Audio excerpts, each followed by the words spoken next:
વચ્ચે રાજીનામું પણ આપી દીધું હતું કે મારી તબિયત નથી બરાબર, છતાંય એમને મૂક્યા છે ત્યારે એમને હવે નિવૃત્તિ આપણે કરવાની છે, રિટાયર્ડ આપણે કરવાના છે. ચૈતરભાઈને ડર છે કે મનસુખભાઈ મેદાનમાં આવશે તેને જીતવું તકલીફ પડશે. આજે 6 મહિનાથી ચૈતરભાઈ મને રૂબરૂ મળ્યો નથી અને ચૈતરભાઈને કહો કે આપણે દોડવાનું મેદાનમાં હોય તો દોડે સાથે દોડી, પણ આગળ વધારે દોડે છે. ગુજરાતમાં લોકસભાની ચૂંટણીને લઈને તૈયારીઓ હવે શરૂ થઈ ચૂકી છે. કોંગ્રેસ દ્વારા 26 બેઠકોમાંથી 24 બેઠક પર ઉમેદવારી નોંધાવવામાં આવી છે. એવામાં 2 બેઠક છે એ આમ આદમી પાર્ટીના પાળે ગઈ છે. ઇન્ડિયા અલાયન્સ ગઠબંધન હેઠળ હવે આમ આદમી પાર્ટી પણ મેદાનમાં છે અને આ બધાની વચ્ચે લોકસભાની ચૂંટણી પહેલા ભરૂચ લોકસભા બેઠક અત્યારે ટોક ઓફ ધ ટાઉન છે, કારણ કે આ વખતે ચૂંટણીમાં સૌ કોઈની નજર ભરૂચ લોકસભા બેઠક પર જ મંડાયેલી છે. એવામાં હવે નેતાઓના વિવાદાસ્પદ નિવેદન પણ સામે આવી રહ્યા છે. ભરૂચ લોકસભા બેઠક પર આમ આદમી પાર્ટીના ઉમેદવાર ચૈતર વસાવાએ ભારતીય જનતા પાર્ટીના ઉમેદવાર મનસુખ વસાવા પર નિશાન સાધ્યું છે અને તેમને ટોણો માર્યો છે કે મનસુખ વસાવાને હવે રિટાયરમેન્ટ લઈ લેવું જોઈએ. સોશિયલ મીડિયા પર અત્યારે આ વિડીયો ખૂબ જ ચર્ચાનો વિષય છે. ક્યારે અને કેમ ચૈતર વસાવા દ્વારા આ ટોણો મારવામાં આવ્યો છે અને આ ટોણો માર્યા બાદ મનસુખ વસાવાએ પણ વળતું પ્રહાર કર્યો છે. ત્યારે આ રિપોર્ટમાં આજે આપણે જાણીશું કે કોણે શું કહ્યું છે અને શા માટે આવો ટોણો મારવામાં આવ્યો છે. નમસ્કાર, આપ જોઈ રહ્યા છો ગુજરાત તક અને આપની સાથે હું છું સૌમ્યા. લોકસભાની ચૂંટણીને ધ્યાનમાં રાખીને જનસમર્થન મેળવવા અને કેન્દ્ર અને રાજ્યોમાં ભય, ભૂખ અને ભ્રષ્ટાચારથી ભાજપ સરકાર ચાલી રહી હોવાના આક્ષેપ સાથે આમ આદમી પાર્ટી દ્વારા સ્વાભિમાન યાત્રાનું આયોજન કરવામાં આવ્યું. આમ આદમી પાર્ટીની સ્વાભિમાન યાત્રાનું ભરૂચના આમોદનગર સહિત વિવિધ ગામોમાં કાર્યકરો દ્વારા ઉત્સાહભેર સ્વાગત કરવામાં આવ્યો છે. લોકસભાની ચૂંટણીના પગલે આમ આદમી પાર્ટી દ્વારા સ્વાભિમાન યાત્રાનું આયોજન કરવામાં આવ્યું. સ્વાભિમાન યાત્રા આમોદના તિલક મેદાનમાં આવી પહોંચતા કાર્યકરોએ ફટાકડા ફોડી ઉત્સાહભેર તેમનું સ્વાગત પણ કર્યું છે. લોકસભાની ચૂંટણીને ધ્યાનમાં રાખીને જનસમર્થન મેળવવા હવે એડી ચોટીનું જોર ચૈતર વસાવા લગાવી રહ્યા છે. ત્યારે કાર્યક્રમમાં તેમણે પોતાના સંબોધનમાં મનસુખ વસાવા પર નિશાન સાધ્યું છે. ત્યારે બીજી બાજુ મનસુખ વસાવાએ પણ વળતો જવાબ ચૈતર વસાવાને આપ્યો છે. કોણે શું કહ્યું આવો સાંભળીએ. દાદાને આ વખતે આપણે આરામ આપીએ.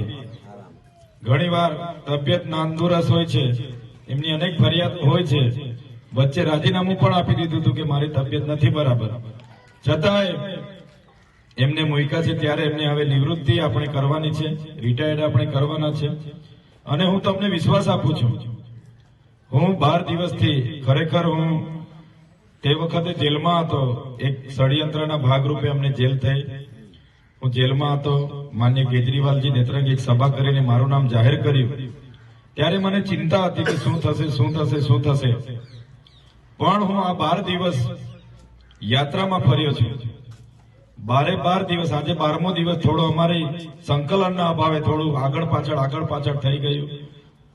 એટલે આપણે કાર્યક્રમોમાં થોડી વિસંગતતા થયેલી છે. પણ 11 દિવસ કોઈ ગામ બાકી નહીં હશે કે આખું ગામ અમારા માટે ત્યાં ફૂલહાર લઈને ઉભું હશે. તો લોકોમાં એક કરંટ છે, જુવાળ છે, પરિવર્તન લાવવાનો છે. લોકો કંટાળેલા છે. મોંઘવારી એટલી વધી ગયેલી છે. જે લોકોની જમીનો ગઈ છે જીઆઈડીસીઓમાં, એમને ત્યાં નોકરીઓ નથી મળતી. જે લોકોની નેશનલ હાઈવેમાં જમીનો ગઈ, નહેરોમાં જમીનો ગઈ, હાઈ ટેન્શન લાઈનોમાં જમીનો ગઈ, રેલવેમાં જમીનો ગઈ, એનું યોગ્ય વળતર નથી મળ્યું. ત્યારે આ જે ભ્રમ ફેલાવાની, ભય ફેલાવાની અને જે ભ્રષ્ટાચારથી આખી સરકાર ચાલે છે, ત્યારે લોકો આ વખતે પરિવર્તન ઈચ્છે છે. ચૈતરભાઈને ડર છે કે મનસુખભાઈ મેદાનમાં આવશે તેને જીતવું તકલીફ પડશે. આજે 6 મહિનાથી ચૈતરભાઈ મને રૂબરૂ મળ્યો નથી. હું નિત્યકર્મ પ્રમાણે 6 વાગે જાગી જાઉં છું, 1 કલાક વોકિંગ સવારે કરું છું, સ્નાન વિધિ કરી પૂજા પાઠ કરું છું, ભગવાનની આરાધના કરું છું, જન કલ્યાણ, રાષ્ટ્ર કલ્યાણ માટે ભગવાનને પ્રાર્થના કરું છું અને ચા નાસ્તો કરીને મારા રૂટિનના કાર્યક્રમમાં નીકળી જાઉં છું. તો દિવસના જે મારા પાર્ટીના કામ હોય, લોકસંપર્કનો અભિયાન મારો હોય, એ પ્રકારે સાંજે રાત્રે 9-10 વાગે આવું છું. છતાં પણ હું થાકતો નથી. રાત્રે પણ 11-12 વાગ્યા સુધી લોકો મને મળવાવાળા આવે છે. બધાને શાંતિથી સાંભળું છું અને લોકોનો મને પૂર્ણ રીતના મને સહકાર છે લોકોના હું કામ કરું છું, લોકોના પ્રશ્નો સાંભળું છું, એટલે લોકો સતત મારા સંપર્કમાં રહે છે. અને જે ફરી 7મી વખત ઉમેદવારી કરવા માટે મારું પાર્ટી નેતૃત્વને પણ વાતની ખબર છે, મારા કામની, મારા સાથી કાર્યકર્તા મિત્રોને આ વાતની ખબર છે, અને નાનામાં નાના કાર્યકર્તાને પણ ખબર છે કે મનસુખભાઈને અડધી રાતે ફોન કરીશું તો પણ જવાબ મળશે, અને કોઈ પણ પ્રશ્ન એમને રૂબરૂ મળીશું અથવા તો પત્ર દ્વારા આપણે એમને પ્રશ્ન કરીશું તો એ પ્રશ્નનો સોલ્યુશન આવે છે.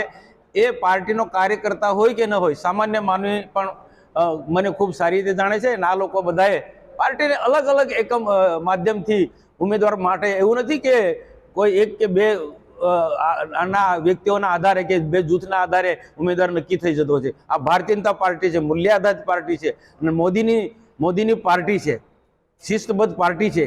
એ ગમે તેવા રસ્તે ચાલતામાં માણસને ઉમેદવાર ના બનાવી દે, એક પાસાનો અભ્યાસ કરે, અલગ અલગ માધ્યમથી ઉમેદવાર કેવો હોવો જોઈએ, શું છે, 6 ટર્મથી છે મનસુખભાઈ તમારા માટે શું શું કામ કર્યા છે, અને લોકોએ મારા પોઝિટિવ જવાબ આપ્યા છે.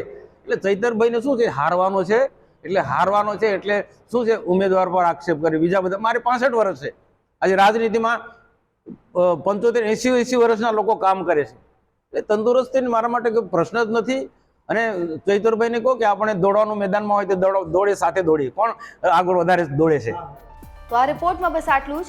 આપના સુધી આ અહેવાલ મોકલ્યો હતો અમારા સહયોગી ગૌતમ દોઢિયાએ, જે છે ભરૂચથી. ત્યારે લોકસભાની ચૂંટણીની પડેપડની અપડેટ્સ જાણવા માટે આપ જોડાયેલા રહો ગુજરાત તક સાથે. ફરી મળીશું. નમસ્કાર.